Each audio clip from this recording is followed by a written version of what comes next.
በጣም በሚያሳዝን ሁኔታ የትግራይ ወታደር እንግዲህ የአፋር ወረዳ የአፋር ቀበሌዎችን ወደ 6 ይዞ ነበረ እና ዛሬ ላይ በዲኖር የተደበደበ እንደወጣና በዲኖርም እንደተመቱ እነሱ መግለጫ እየሰጡ ነው። በ2014 እንግዲህ ወንድሞቻችን እነዚህ ወጣቶች እንግዲህ በውጊያ ምክንያት እንደ እግራቸውን ሳከኛ ሆነው በክራንች እየሄዱ ነው እና ከዚህ ጦርነት የትግራይ ወጣቶች ምን ተማራችሁ? በጣም እነውስ አይበቃም እንዴስ? የትግራይ አመራሮችስ እንዴት የዲሃ ልጅ በዚህ ልክ ያስጨርሳሉ? አንድ ወጣት ዘሎ ሰርቶ ሳይጠግብ እግሩን አጥቶ በክራንች መህር ማለት የደረሰበት ብቻ ነው እንጂ የሚሰማው ያልደረሰበት አይሰማም። ደግሞ እንደዛም ከሆኑ በኋላ ዙሮ እንኳን የሚያያቸው ሰው የለም። አንድ ሰው ሳከኛ ሆን ከወደክ አይደል ዙሮም የሚያይህ የለም። ዛሬ ላይ ደግሞ ከሁለት ወደ 3ኛ ጦርነት መግባት ማለት እልቂት ራስ በራሳችን እንተላለቅ የተረፍነው እንለቅ ማለት ነው። እልቅንስ ሰላም አውርዶ ቢያንስ የሚስማሙበትን ነገር ተስማምተው አገራችን ሰላም ሆኖልና የትግራይም ወጣት አስዴት የአማራም ወጣት ስዴት ቆሞልና በአገራችን ያገኘነውን ሰርተን እንዲንኖር ለምን አይጥሩም? እነዚህ አመራሮች ለራሳቸው ለወንበራቸው ሲሉ የራሳቸው ጥቅም ስለቀረባቸው ብቻ አንዴ ይዘን እንለቅ አገሩን ማለት በጣም የሚያሳዝን ነገር ነው። በአፋር ክልል እንግዲህ ጥሰው በመግባት ያደረሱት ጥሰው በመግባት የተለያዩ እንትኖችን እንደተቆጣጠሩ ታውቃላችሁ። የተለያዩ ቀበሌዎችን ማለት ነው። ከዛ የተነሳ በዲኖር ደግሞ ተደብድበው ድብደባ የደረሰባቸው ጊዜ ደግሞ በዲኖር ተደበደብን ምናምን እያሉ ነው እና አንድ ሰው ውጊያ ሲጀምር ሊደበድብም ነው እና የሚያሳዝነው ነገር በአገር ላይ በአንድ ሀገር መሆኑ በክልል ተከፋፍለን በዚህ ውጊያ የሚያስጠላው አንድ ሀገር ላይ መሆኑ ነው እና ዛሬ ላይ ትግራይ ለምን አይማርም ከዚህ ነገር? እውነት የምሬ ነው። ብዙ ሰው ሰላም እስኪ ወደ ደቡብ ሂዱ፣ ሰላም ያለበት ሀገር ማለት ነው። ወላሂ ደቡብ ክልል ማለት ነው። እንዴት ይሄ ትግራይና አማራ ኦሮሞ የሚባል በቃ ብጥብጥ የስልጣን ጥም ማለት ነው። ባለስልጣን ይሄን ሁላ የሚያደርጉት ባለስልጣኖች ናቸው። ትግራይ ደግሞ ከ2014 እንዴት አይማርም?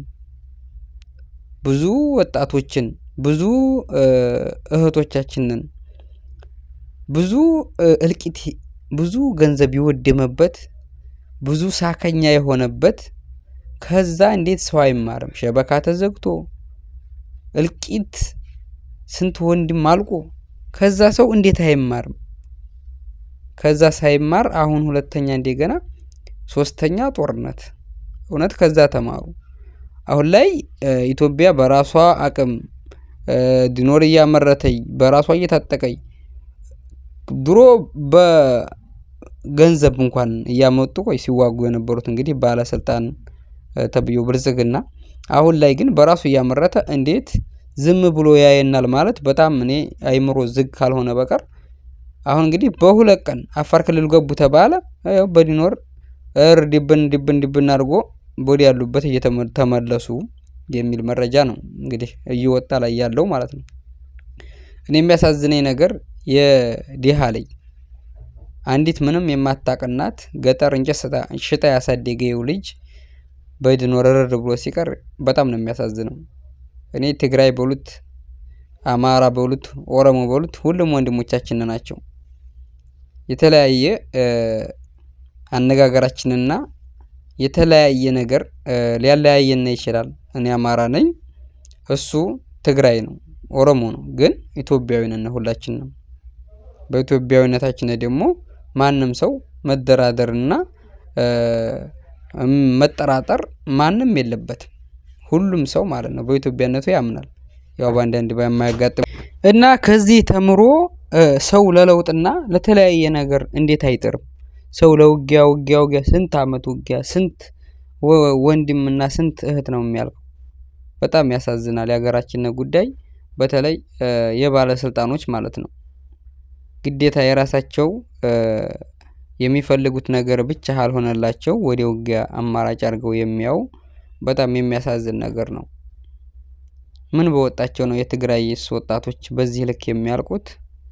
የአማራስ ወጣትስ ቢሆን ለማንም ስልጣን አንድ ሰው ይሄው ሊያውጊያ ሆኖ አንድ ሰው ወንበሩ ሲይዝ ወይንም አልስማማበት ያሉ ነገር ሲስማማላቸው ሁሉንም ነገር ትተው ወደ ሰላም ይገባሉ። ደግሞ ምን ተጎዳ? የደሃ ልጅ ያለቀው ወጣት።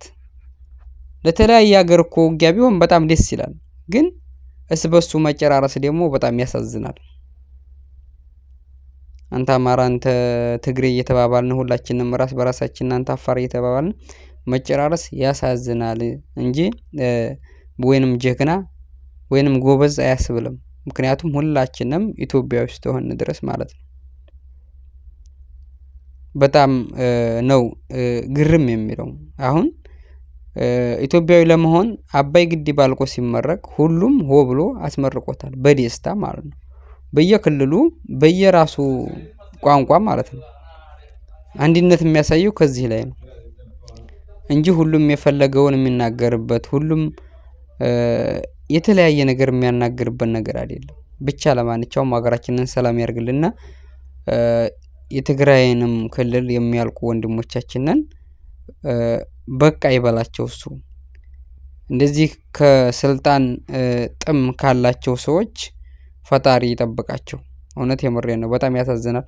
አማራ ክልል እንግዲህ በ2014 ላይ በጣም የጦርነት ሜዳ ሆኖ ነበርና ከትግራይም ወጥተው መንግስቱም ሁሉም አማራ ክልል ላይ ነበሩ ውጊያው ያለው እና አሁን ላይ ደግሞ ስታዩት ወደ አፋር ክልል ውጊያ ወደዛ እየተሄደ ነው ያለውና በዚህም ምክንያት እንግዲህ ተደብድበው በዲኖር እንዲወጡና በዲኖር ተመታን እንዲያሉ ነው ያለው መረጃ። ግን በዲኖር ደግሞ የሚታወቅ ነገር ነው። አንድ ሀገር መቼም አዝመራ ዘርቶ አዝመራውን ትል ሲበላበት መድኃኒት እያለው መድኃኒት አራጭም አይልም። ያው እንዲሁ በሉት መሳሪያ እያመረተ አንድ ሰውዬ እንግዲህ በስልጣኑ ላይ ሲመጡበት ዝም ብሎ ቁጭ ብሎ የሚያይ መንግስት የሚኖር አይመስለኝም። እኔ የሚያሳዝኑኝ ዝም ብለው ምንም የማያውቁ ወጣቶች ለማን ብለን ለማን ለሀገራቸው ነው ለተለያየ ዝም ብለው ለማያውቁት ነገር ህይወታቸውን መገበራቸው። ብቻ ሰላም ሀገራችንን ሰላም ያርግልና በያለንበት ፈጣሪ ይጠብቀና ኢትዮጵያን ሰላም ፈጣሪ ይጠብቅልን። ምክንያቱም ሀገራችን ሰላም ሆነ ሀገራችን ገብተን እንኖራል ማለት ነው። ሰላም ከሌለ ግን ከባድ ነው።